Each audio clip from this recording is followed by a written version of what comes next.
o tema será IoT, Internet das Coisas. Nessa semana, hoje, né, vamos conversar com dois convidados muito especiais, agradecer pela presença deles aqui, conversar com o Walter Moreira, que é coordenador dos cursos de automação industrial e eletrotécnica da ETEC daqui de Mogi. Bom dia, Walter. Bom dia, Gustavo. Tudo bem? Tranquilo? Tudo tranquilo. Obrigado pelo convite e oportunidade também. E a gente agradece. E também vamos conversar com Anderson Santiago, que é CEO da Paregezine. Paregezine. Isso. Bom dia, Anderson, tudo bem? Bom dia, Gustavo, tudo bom? Professor, bom dia também. Antes de começar as perguntas aí, vamos apresentar aí, né, o que cada um faz, começando pelo Anderson. Vamos lá, Anderson? Vamos lá. Eu sou desenvolvedor de sistemas desde 94, né? Comecei profissionalmente em 1994 com a minha empresa, mas eu venho muito antes de 94, né? Como meu pai era eletricista de ônibus, eu acabei migrando automaticamente muito cedo para a questão da parte de eletrônica, né? E fui me aprimorando desde então, fazendo aqueles cursos que acho que poucas pessoas vão se identificar hoje, que é por correspondência, porque não existia muitas ETECs, né? Não existia FATECs, como a gente tem hoje. E desde então estou trabalhando na PGZine há 26 anos, já, a gente está indo para 26 anos. E hoje nós somos uma fábrica de software, trabalhamos com sistemas prontos e sistemas voltados para a área de comércio, indústria e serviço, né? E na internet das coisas a gente também desenvolve algumas aplicações de software embarcado para drones e o tema de hoje que é o IoT, né? Basicamente é isso aí. Perfeito. Professor Walter, bom dia mais uma vez. Conta um pouquinho da sua trajetória, experiência para a gente. Bom, eu comecei também fazendo um curso de Senai, né? Aqui em Mogi. Depois eu fui para a faculdade, fiz curso técnico também. Eu sou engenheiro de formação, trabalho na indústria desde os meus 18 anos, tá? Atualmente eu estou na ETEC Presidente Vargas, né? Tenho mais de 10 anos lecionando. Só um pouquinho, pessoal, peço desculpa. Engasguei. Desculpa. A garganta fica seca, né? E peço desculpas, tá? A todas as pessoas também. Sem problema. E é que a Rô ainda está falando e acaba tossindo, né, no microfone. Perdão, viu, pessoal? Outra coisa, onde que eu estava? Mais de 10 anos na ETEC Presidente Vargas, né? Eu sou coordenador de curso da automação, da eletrotécnica também, né? Em paralelo, também desenvolvo projetos na área de automação industrial. Também eu estou finalizando meu mestrado, né, na área de automação e controle, instrumentação também. E já comentei sobre isso, estou mais de 17 anos, né? Mas de sala de aula tenho um pouco mais de 10 anos, né? Na realidade são 12 ou 13. Eu comecei também dando aula no Senai aqui de Mogi, né? Então minha experiência com a área de automação e elétrica está dentro desse período, tá? E eu acho que é só por enquanto. Perfeito. Antes de começar a rodada de perguntas, quem está acompanhando a gente pelo Facebook, tiver alguma dúvida sobre o tema, pode mandar a sua dúvida que nossos convidados irão responder, ok? Vamos lá, então. IoT. O que é IoT, pessoal? Quais são essas aplicações? Internet das coisas, o que é? Quem se habilita a responder primeiro, Anderson ou o professor Walter? Professor, quer começar aí, dar as honras? Opa, obrigado, Anderson. Eu ia deixar para você. Gentileza. Obrigado. Vamos lá. Então, eu queria contextualizar um pouquinho, antes da gente falar da internet das coisas, né? Vai ser bem rápido, o professor é um bicho que gosta de falar bastante, né? Mas, na realidade, eu vou tentar ser bem breve. Desculpe. Quando a gente começa a falar de IoT, a gente tem que se remeter também à indústria 4.0, né? Que é a quarta revolução da indústria, é o que está acontecendo hoje. Mas eu queria contextualizar exatamente nesse sentido, né? Entender o que é a indústria 1.0 até a indústria de hoje. Tá? Na indústria 1.0, começou, eu não vou falar aqui da parte administrativa, né? Mas sim o contexto da revolução em questão das máquinas, né? Até a gente chegar no IoT. E em torno aí de 1778, né, James Watt, ele começou a máquina a vapor. Por que precisava dessa máquina a vapor? Para dar movimento às máquinas. Porque os processos antes eram totalmente artesanal. Né? Então, ele precisava de gerar movimento à máquina e, consequentemente, aumentando mais a produtividade. A segunda revolução foi a parte elétrica. Né? Então, os dispositivos, nós tínhamos os dispositivos mecânicos, começou a vir a parte elétrica e ter um certo controle e melhoria dentro dos processos, né, com a parte elétrica. A terceira revolução veio com a parte eletrônica, né, que são os CLPs. Né? Os CLPs são o nome dado a controlador lógico programável, que é um dispositivo onde você coloca uma caixinha, né, a grosso modo, que você coloca um software lá dentro, e dentro desse software você controla essas máquinas com uma eficiência maior ainda. Tá?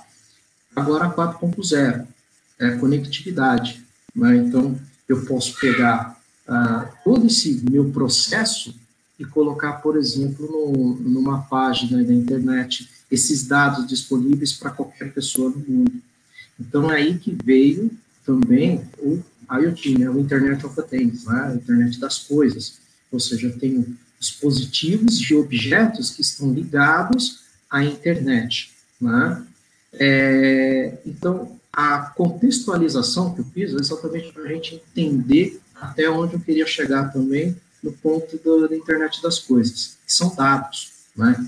Os dados são essenciais, importantíssimos. Né? Então, quando a gente chegou lá, o aumento de produção, até chegar hoje essa questão dos dados, foi um boom assim, extraordinário. E o que a gente tem de conceito, né, em cima da internet das coisas, você pegar objetos e dados e colocar isso em nuvem, não é? Você disponibilizar isso numa parte da internet e você acessar esses dados, não é?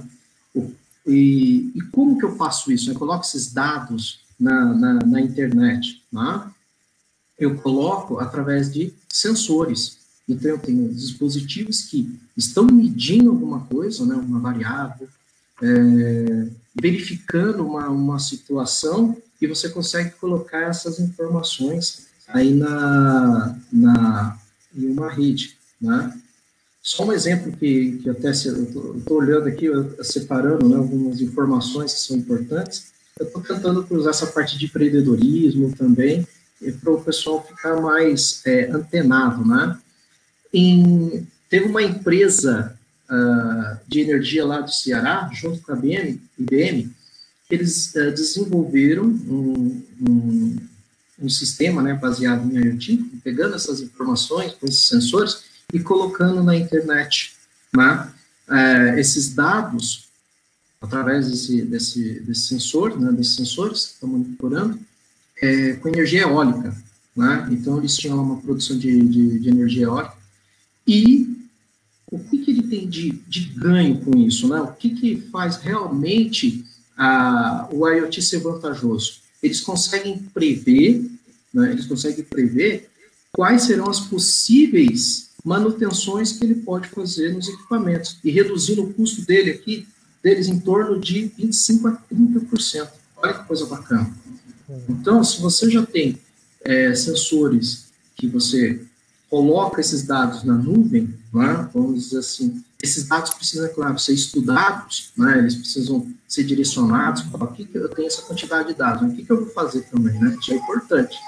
Mas eu tenho que entender que esses dados precisam ser estudados para que eu possa atingir depois um outro objetivo, que é exatamente a predição da minha manutenção. Então, olha só quanta coisa a gente consegue fazer com a internet das coisas, né? Um outro detalhe, né, que é importante quando a gente também fala de internet das coisas, é isso aqui que a gente tem na internet quando a gente vai fazer uma pesquisa. A gente está falando de dados, né? A gente já reparou que quando a gente vai fazer uma pesquisa, por exemplo, de um livro, né, uma pesquisa de um eletrodoméstico, alguma coisa nesse sentido, você vai visitar outros sites que não são relacionados, mas aparece lá a propaganda, né? Então, tudo está interligado, tudo está conectado hoje, né? Desde da sua geladeira hoje, você pode ter lá informação também de colocar um dispositivo para monitorar a sua geladeira, lá se tem se está faltando um alimento e passar essa informação para você via smartphone. Ou quem sabe até também lá para o mercado que você já faz compra online. Professor, até os próprios assistentes virtuais, né? O Alexa, Google, Cortana, perfeito, né? Hoje ele acaba integrando todo esse conceito que o senhor comentou da indústria 4.0 e esses sensores e gerando milhões de dados, né?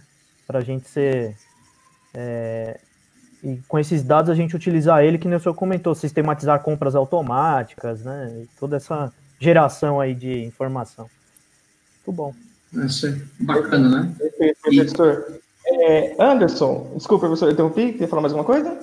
Não, porque eu só ia falar um outro ponto que eu achei interessante, que o Anderson também falou, nessa questão dos dados, né, da inteligência artificial. Né? As redes sociais, ela proporciona muita informação, muitos dados também. Né? Alguns anos atrás, não sei se vocês se recordam, o governo dos Estados Unidos estava processando o Facebook, né, por a questão aí de vazar dados de, acho que era quantas pessoas? Acho que, se não me engano, 87 milhões de pessoas. Então, dado hoje vale muito dinheiro. Né? Então, se você tem, só que eu comentei agora há pouco, fazer uma pesquisa de um livro, né? Aparece lá várias informações, vai fazer uma pesquisa de um eletrodoméstico, já tem lá várias propagandas. Isso é muito valioso, entendeu? Isso é dinheiro, é rentável. Né? Então, isso tem muito dinheiro agregado. Perfeito, professor. Anderson, como CEO, né, você vive a IoT, né? Como que é essa experiência para você? Eu vejo assim, a IoT ela vem causando, no meu ponto de vista, um impacto assim em dois focos que eu considero centrais, né? Um professor até já comentou que são esses dados gerados por todos esses sensores, né? Hoje nós temos milhões de sensores, desde na geladeira até em torradeira, mas o que volta mais assim no mercado é a questão de deslocamento e geração para qualidade de vida. A questão de Uber, que é essa parte de automação de carros, parece uma coisa trivial, né? Mas gera uma quantidade imensa de dados, um grande volume de dados. E a segunda parte que eu considero assim um foco central é a visibilidade desses dados. Como que você utiliza esses dados no seu dia a dia, né? Então, as empresas cada vez mais inserindo dispositivos e cada vez mais nós temos esse desafio de trabalhar com esses dados. Então, hoje, aliado a tudo isso, a IoT, nós temos aí a questão da ciência de dados, que ela vem justamente para ter uma clareza, partindo de um ponto principal, que hoje as empresas é bem crucial, é a questão da privacidade dos dados também. Inclusive, hoje nós temos aí a LPGD, né, que é a Lei de Proteção Geral dos Dados, que está tramitando aí desde 2018, porque não basta a gente ter os sensores, gerar esse mundo de informações, gerar produtos, que essa é a finalidade da parte do empreendedorismo, é gerar produtos e serviços para bem qualidade do nosso dia, né, do nosso dia a dia, mas que também, como o professor citou, pode gerar esse tipo de vazamento de informações, né? Acho que foi a Cambridge Analytics, né, que acho que o professor queria citar, se eu estou me recordando. E hoje a gente vê também, muito disso, nós estamos aí em vários períodos, nós vemos esse problema de vazamento de informações, né? E uma coisa interessante, que é o custo dos sensores, eles vêm caindo também, né? Ao longo desses anos agora. Nós comprávamos sensores aí no começo de toda essa parte que eu estou falando, que vem muito antes o que a gente conhece, que é o Arduino, que é a placa mais conhecida hoje. Inclusive algumas escolas, acho que até a ETEC deve trabalhar com esse hardware, né? Nós temos que é o microcontroladores, né? Que são aqueles PICs. É uma coisa um pouco voltada mais para escovar os bits ali mesmo, né? Hoje acaba ficando assim uma camada melhor de desenvolvimento, se tornou uma coisa mais, vamos dizer assim, trivial, né? Muitas escolas hoje com cursos de robótica, isso acaba criando uma introdução a esse mundo da tecnologia de sensores, né? Mas uma preocupação que eu vejo também na empresa em si, nas empresas em si, é a governança e a auditoria desses dispositivos, porque não basta a gente colocar os dispositivos para coletar informações. Um exemplo típico, se a gente pesquisar na internet, a gente vai encontrar aí vários produtos que já foram desenvolvidos, como babás eletrônicas, alguns brinquedos para crianças com algumas tecnologias de interconexão e ligados na rede, que acabam o quê? Devido a falhas de software, falhas no desenvolvimento ali do hardware, ele acaba gerando até problemas mais complexos, como invasão da privacidade das pessoas. Então, isso é um ponto importante que tem que se levar em consideração na hora que você sai do laboratório e transforma isso num produto, né, de mercado. Tem que ter esse cuidado, porque senão você acaba, que a gente costuma falar que a internet só uma guerra nuclear para derrubar a internet. Esse era o conceito da internet inicialmente. Mas a gente vê que não é só isso, né? De repente aí um ataque DDoS pode derrubar N sensores e até colocar vidas em risco, né? Então, é um fato que os profissionais de TI, como nós aqui da empresa, temos que levar em consideração esses pontos. São pontos muito cruciais, vai muito além de desenvolver só os dispositivos.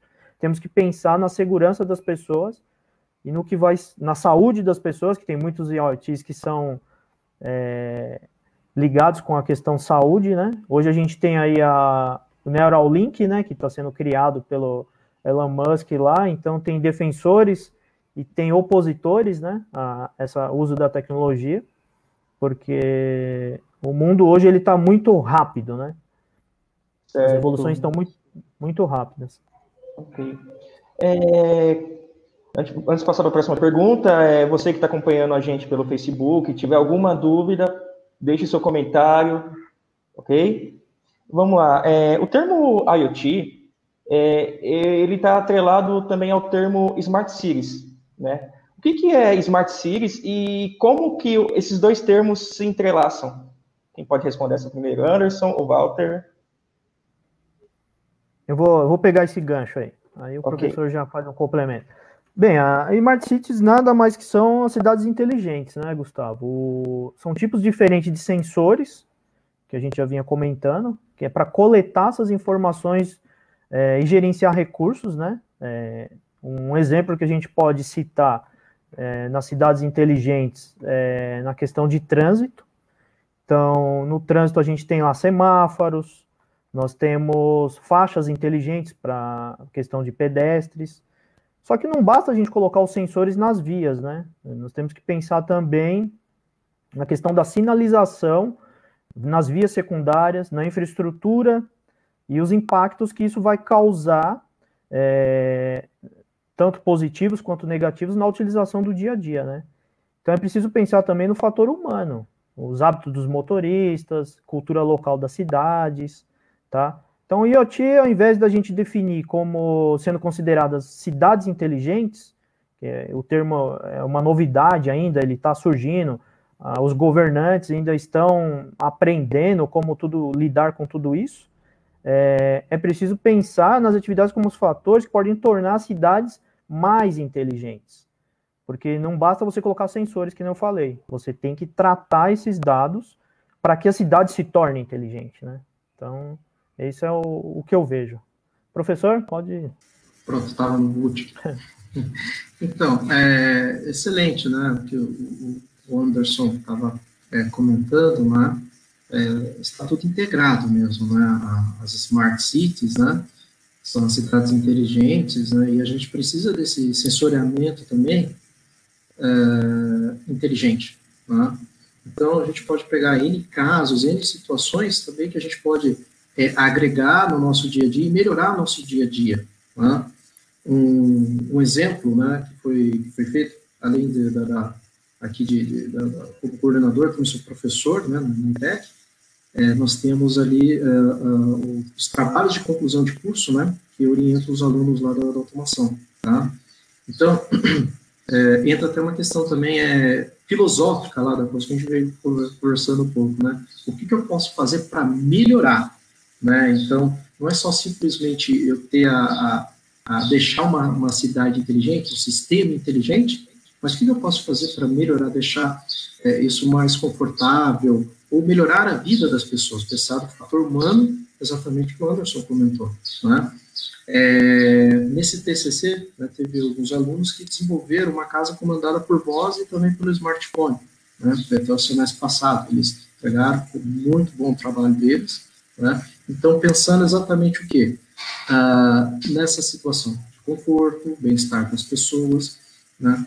É claro, são sistemas que não são, antigamente, como até o Anderson comentou, né, eram mais caros, mas hoje não está tão fora assim de que as pessoas possam ter acesso e colocar na sua casa, né? Então, eles fizeram um protótipo com uma coisa muito bonita, muito bacana, e comandavam a acender uma lâmpada, desligar uma lâmpada, abrir uma janela, fechar uma janela, tudo via por voz, né? Então, tudo isso vai de encontro com a questão humana também, né? A gente precisa melhorar, né, toda essa situação.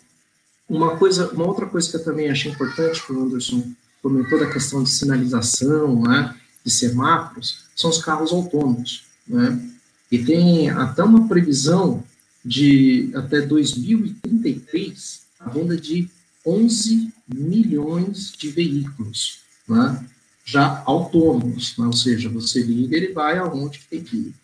Então, tudo isso, é claro, a gente pode atrelar também a segurança das pessoas. Um carro autônomo com segurança? Sim, vai respeitar muito mais limites de velocidade, né? Então, as pessoas vão se sentir mais seguras dentro do trânsito, né? E vai diretamente de encontro com aquele sensoriamento, né, que o Anderson estava comentando anteriormente. Então, tudo isso, né, acaba gerando uma necessidade humana para que as cidades também fiquem inteligentes. E esses sensores estejam interligados e também conectados, né?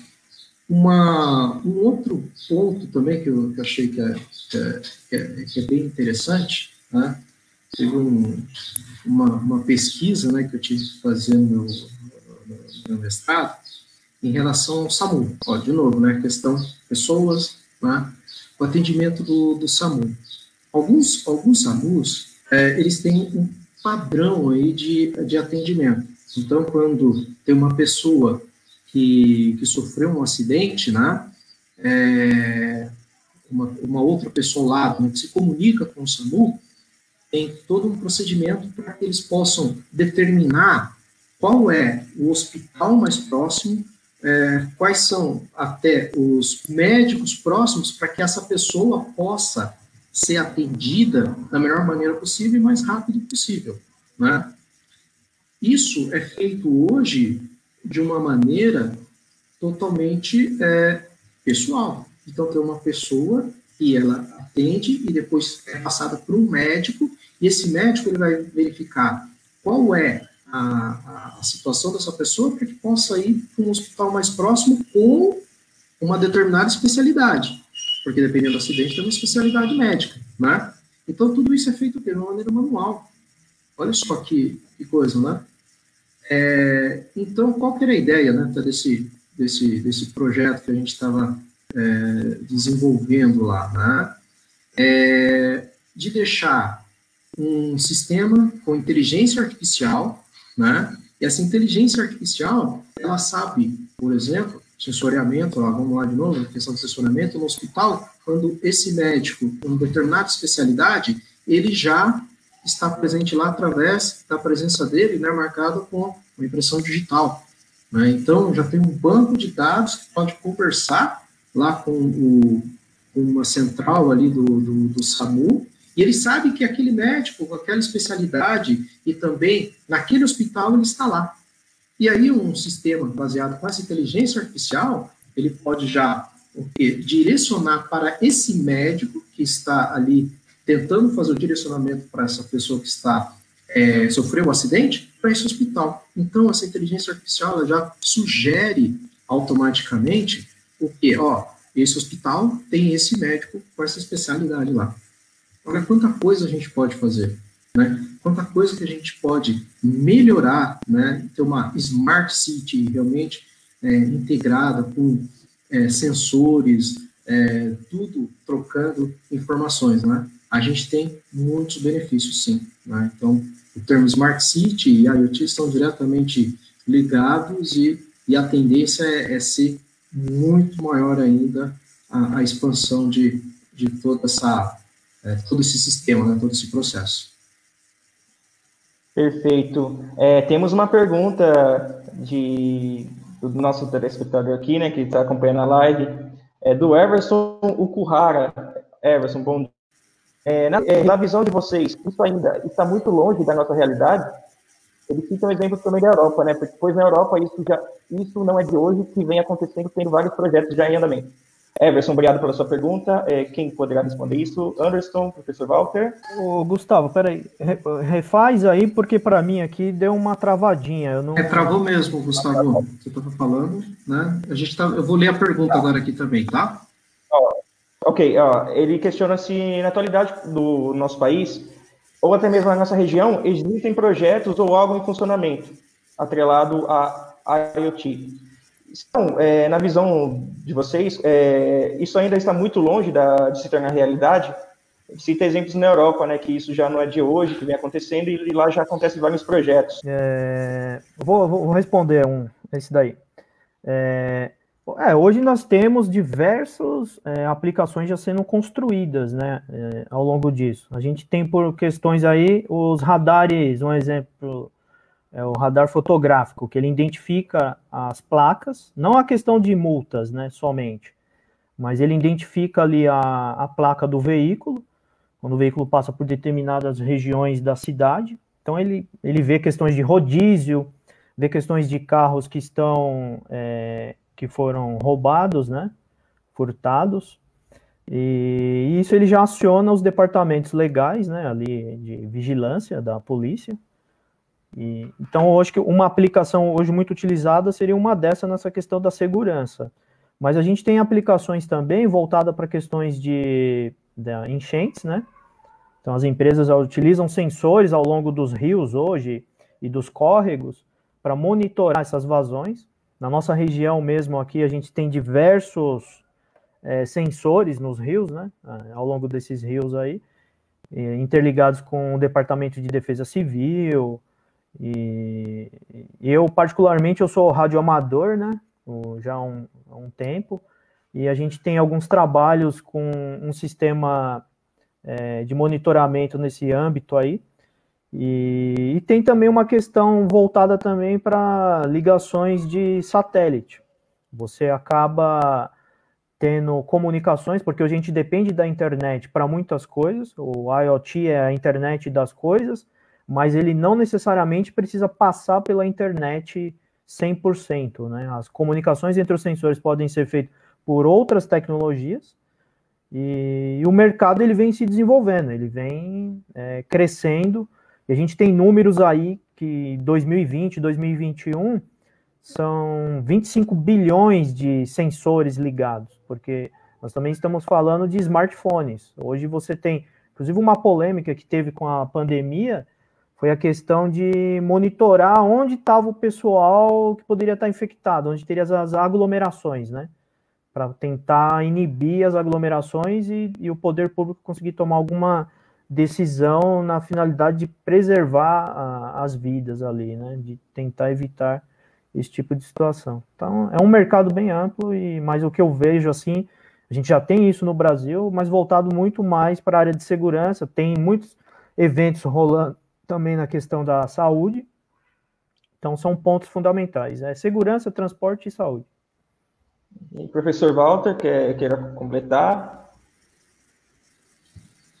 O que eu vejo bastante, né, o Anderson já citou, né, na cidade, no nosso cotidiano, já está acontecendo isso na nossa região, né, o monitoramento de câmeras, né, as pessoas, elas estão sendo vigiadas, é claro, no bom sentido que eu estou falando, né, então você vê que tem um acesso à informação muito mais rápido, né, e as indústrias também, só que eu estou falando da região, tá, da nossa região, das indústrias também, tá? Então, a gente também tem contatos com as empresas aqui em Mogi, e as empresas, elas estão, sim, já em fase de projetos, tem algumas que já praticamente está finalizado, né? Essa integração de você ter todo o seu processo sensorizado, né? Vamos dizer assim, né?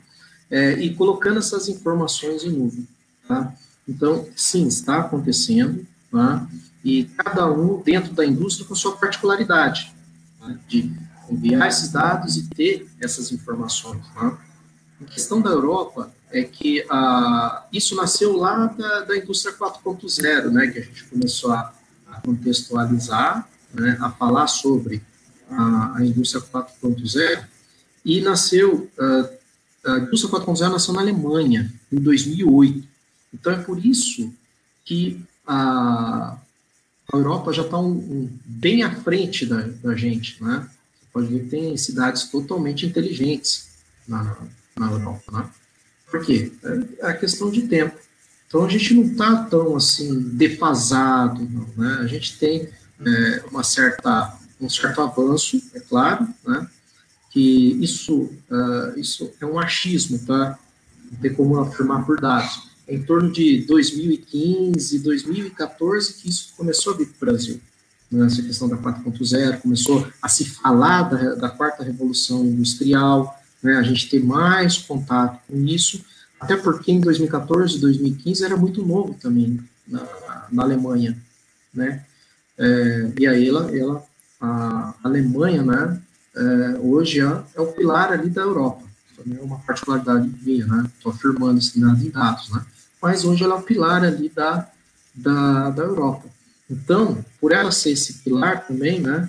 Devido, penso eu, a essa industrialização que nasceu lá, né, da 4.0, que veio de lá. Né? Então, voltando, né? Aqui no Brasil, sim, eu penso que a gente está numa situação boa, né? Eu citei um exemplo lá de uma empresa de energia, né? Energia eólica lá no Ceará, que fez uma parceria com a IBM, ela colocou praticamente o processo dela numa nuvem para eles analisarem esses dados e fazer já manutenções preventivas, né, no processo dela, economizando de 25% a 30%. A nossa região está bem, eu acho que o Brasil está bem, e a tendência é cada vez mais a gente estar integrado, sim, com a 4.0 e também com os sistemas de IoT. Tá? Perfeito, professor. Para fechar essa rodada de perguntas, queria saber de vocês, assim, para o empreendedor, principalmente o empreendedor que está assistindo, acompanhando a nossa live aqui, como ele pode se beneficiar através da IoT? E também tem um comentário aqui da Grazi Silva, bom dia, Grazi, e ela cita o pessoal da Smart Control como exemplo. A Smart Control é incubada no Polo, é isso? A startup? Isso, são daqui da cidade de Mogi das Cruzes. Ah, tá. Que é um exemplo, já tinha ouvido falar. Então, na questão do empreendedorismo, o mercado ele é bem gigante, né? É grande, é vasto. Mas você pode ir desde ali da redução de custos, né? Com a implementação desses sensores, você consegue ter redução de custos, é um ponto a se levar, porque você acaba criando uma maior competitividade, né, na indústria. Só que você pode partir desde a instalação, venda de sensores, desenvolvimento, tanto da parte de hardware e software. Isso no caso do empreendedor for criar alguma empresa nesse sentido, ou mesmo se você for trabalhar com a parte de ciências de dados, ser um cientista de dados, trabalhar para universidades ou institutos que venham a utilizar essas informações, né, amplamente voltada para a melhoria das cidades, que a gente estava comentando, das cidades inteligentes. Então, você tem a parte questão de análise e criação de algoritmos, que desvendem e tornem esses dados em algo produtivo, que nem eu comentei. Um exemplo são os assistentes virtuais, que hoje já começam a ficar comuns nas casas das pessoas, né? Que é onde você começa, preciso, para chegar em tal local, quanto tempo eu vou levar? Quanto tempo? Chama para mim um aplicativo de carro aí. Chama para mim, agora eu preciso almoçar. Chama para mim aí o pessoal do delivery. Então, você acaba tendo esse facilitador.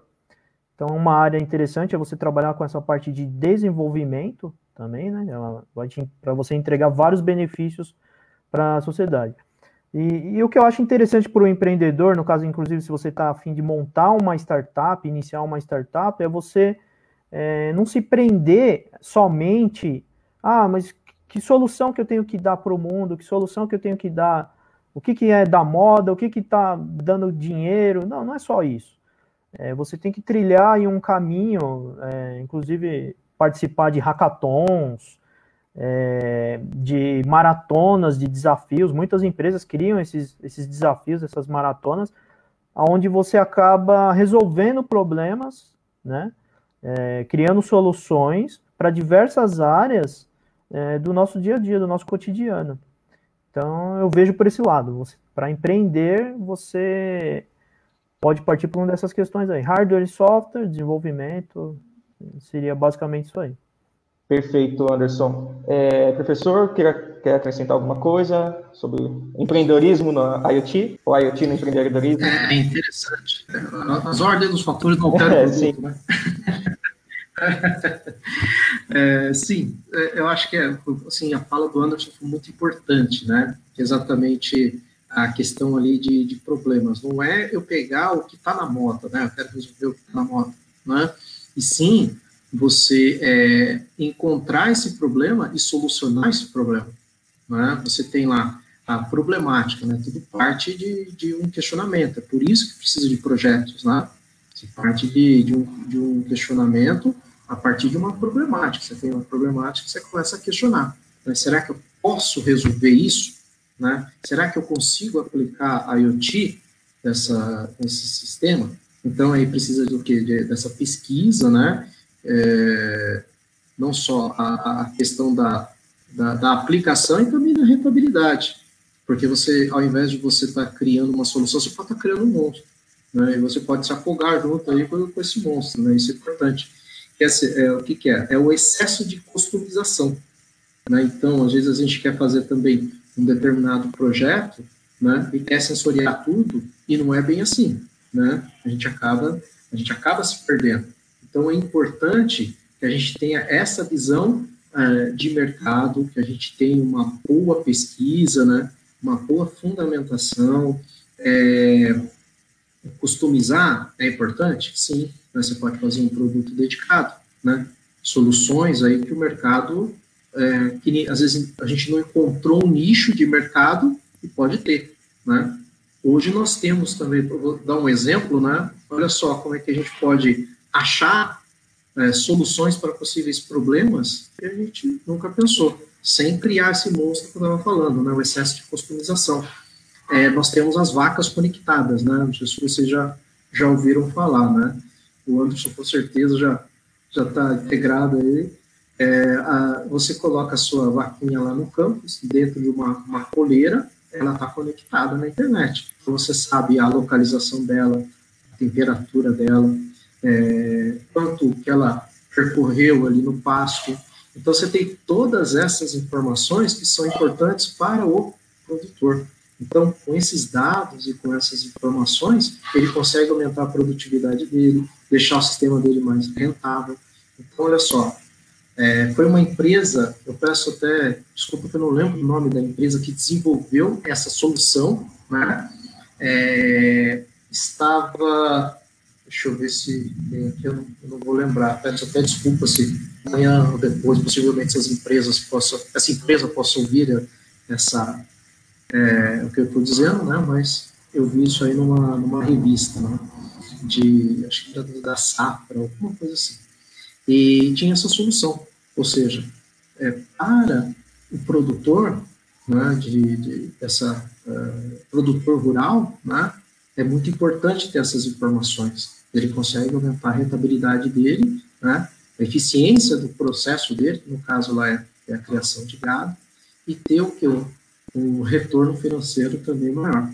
Então, é importante, sim, a gente entender a problemática. Tá? Eu estou dando até pode ser uma visão um pouco mais técnica, né?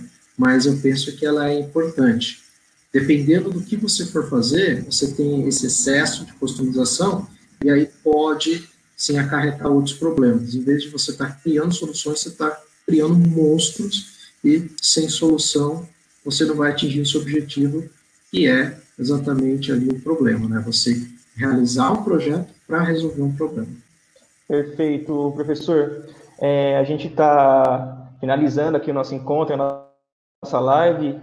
Eu queria, dos dois, tanto do Anderson, tanto do professor, umas considerações finais sobre o tema, a importância da IoT no mundo que vivemos. Quem começa? Pode. Anderson?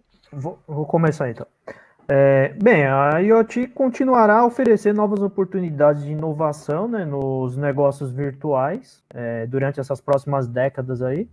Novas possibilidades serão propiciadas por novas tecnologias e pelo aprimoramento da própria tecnologia, né? Porque como o mundo da TI não para, eu costumo dizer para o pessoal que trabalha com a gente, né, que você tem que ler continuamente, conhecimento, a busca é constante, não tem como parar. Mas um fator que eu vou voltar a bater no ponto é a questão que a gente tem que levar em conta, que é a privacidade dos dados gerados. Isso é muito importante.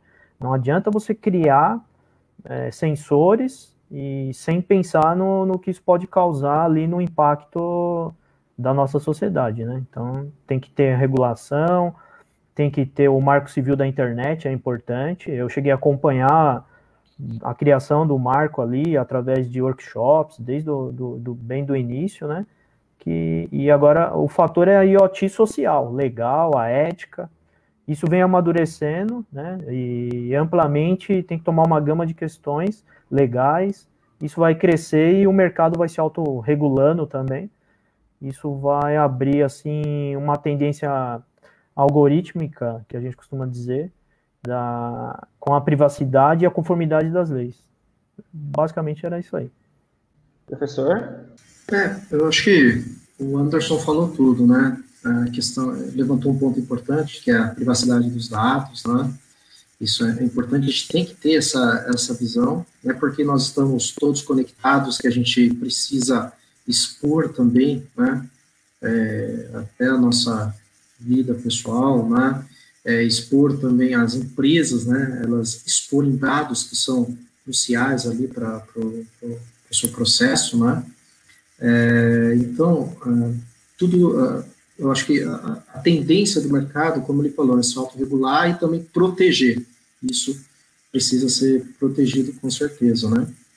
E a IoT eu penso que já é uma tendência natural, né? Uma coisa que já está aí, a gente precisa se informar, né? Ler bastante, entender, não só a parte técnica, mas também esses impactos que ele vai ter na sociedade. Isso é importante, né? E até atrelando que nós já estamos discutindo, que é a segurança desses dados, tá? E a gente cada vez mais aí melhorando a nossa vida, né? Atrelado à tecnologia. Então, acho que é isso que a gente precisa ter como horizonte, né? Ter a tecnologia como aliada, né? E sempre pensando no bem-estar das pessoas e também da sociedade como em comum. Então, eu acho que é isso que a gente tem que ter em mente. Perfeito, professor. Perfeito. Então, com essas considerações, a gente finaliza mais um Papo de Sexta. Quero agradecer imensamente ao professor Walter Miller e ao Anderson Santiago pela participação. Vocês querem deixar algum recado para o pessoal que nos acompanhou até aqui? Eu fico à disposição aí para, após essa live aí, o pessoal quiser entrar em contato, que quiser tirar alguma dúvida, alguma questão, só procurar a gente nas redes aí, na internet. Digitou Pagezine aí, você já consegue alcançar a gente. E quero agradecer ao professor cada vez mais a gente acaba aprendendo, né, com isso, não só usando no dia a dia, mas vamos aprendendo. Ao Gustavo, a Diana e vocês aí do Polo. E o pessoal que nos acompanhou também. E professor, alguma coisa a acrescentar? Recado? Só agradecer também, né? Um prazer imenso aí estar aqui com vocês, ao pessoal aí do Face, né? Ao Anderson, prazer em conhecer, Anderson, muito produtivo, eu que agradeço, aprendi muita coisa, né? A gente sempre é bom ter esses papos, ter mais vezes aí para a gente estar conversando sobre, né? Agradecer ao pessoal do Polo, né? Gustavo, a Diana, ao professor Bruno, né? Da FATEC, né? Que ele que falou sobre, né? E também orientou aqui para a gente estar aqui hoje nessa live, tá? E quem quiser entrar em contato, eu não sei se eu posso colocar aqui nos comentários ou no chat meu e-mail, né? Para quem quiser fazer alguma pergunta, fico à disposição, tá? E o meu agradecimento e gratidão aí, tá? Muito obrigado pela oportunidade. Certo, agradeço a presença de vocês mais uma vez. Pessoal que acompanhou a gente, muito obrigado pela audiência. E aqueles que acabaram de chegar agora, não se preocupem, porque o vídeo vai estar disponível lá no YouTube do Polo Digital. Gente, muito obrigado e até mais.